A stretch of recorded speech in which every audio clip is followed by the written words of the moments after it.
Welcome to my YouTube channel. आज हम लोग स्टार्ट करेंगे मेंडलीव्स पीरियोडिक टेबल।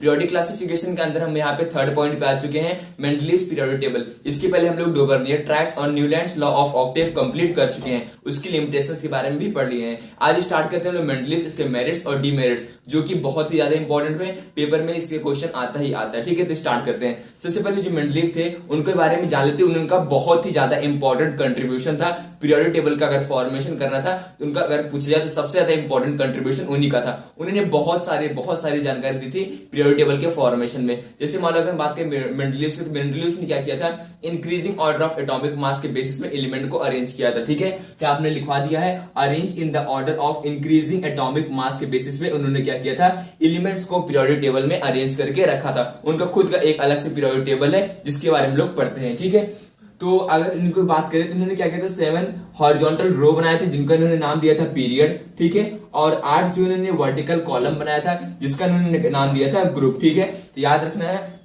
7 हॉरिजॉन्टल रो इन्होंने बनाया था जिसका नाम उन्होंने ग्रुप दिया था, और 8 जो था हमारा वर्टिकल कॉलम उन्होंने बनाया था जिसका नाम उन्होंने दिया था ग्रुप दिया था। ठीक है, अब आते हैं मेंडलीव्स के बारे में पढ़ते हैं। ठीक है, तो Mendeleev's predict the existence of some element that had not been discovered. ये मेरिट्स में अंदर आएगा। मींस मेंडलीव के बारे में समझते हैं। मेंडलीव इतने ग्रेट साइंटिस्ट थे, उन्होंने जो एलिमेंट अभी डिस्कवर भी नहीं हुआ था, मींस नेचर में आया भी नहीं था, उसके बारे में उन्होंने खाली जगह छोड़ दी अपने टेबल में। कहा तक ये एलिमेंट अभी डिस्कवर होगा आगे और उसको यहाँ पर रखा जाएगा, और उसकी प्रॉपर्टीज भी उन्होंने बता दी थी, उसकी ये प्रॉपर्टीज होगी। ठीक है, तो यहाँ पे इक्का वर्ड यूज किया था, याद रखना आप लोग को, ई के एक का वर्ड यूज किया था जो एलिमेंट आगे आने वाला होता है उसके लिए। ठीक है, तो अब आगे देखते हैं next. Mendeleev's table could accumulate noble gas when they were discovered. Mendeleev's ने नोबल गैस एलिमेंट के लिए अलग से जगह बना दी थी। बाकी ये काम न्यूलैंड्स लॉ ऑफ ऑक्टेव और डोबर्नियर ट्रैक्स में नहीं हुआ था, लेकिन मेंडलीव्स ने नोबल गैस के लिए एक अलग ही कॉलम छोड़ दिया था। कहा था यहाँ पर नोबल गैस एग्जिस्ट करेंगे। ये हो गई हमारी मेरिट्स की बात। अब आते हैं डीमेरिट्स।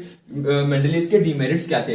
पहला है position of isotopes could not defined. Isotopes की अगर हम बात करें तो आइसोटोप्स की पोजीशन को उन्होंने डिफाइन नहीं किया था कि आइसोटोप्स की पीरियोडिक टेबल में जगह कहां पर रहेगी। अच्छा, अगर हम आप लोग से पूछे आइसोटोप्स क्या होता है तो क्या बताएंगे। आइसोटोप वो होता है जिसका डिफरेंट एटॉमिक मास होता है, डिफरेंट एटॉमिक मास होता है और सेम एटॉमिक नंबर होता है, उसको हम क्या बोलते हैं, आइसोटोप बोलते हैं। ठीक है, तो आइसोटोप की पोजीशन उन्होंने डिफाइन नहीं किया हुआ था। नेक्स्ट है wrong order of atomic mass of some element. कुछ एलिमेंट का एटॉमिक मास को जो उन्होंने ऑर्डर दिया था वो गड़बड़ हो गया था। ठीक है, मींस गलत हो गया था। सेम एटॉमिक मास के दो एलिमेंट आ रहे थे, इसलिए वहां पर वो फेल हो गया। ठीक, डीमेरिट्स में अंदर आता है। दूसरा पॉइंट, थर्ड पॉइंट है correct position of hydrogen could not defined और बी से दैट असाइंड।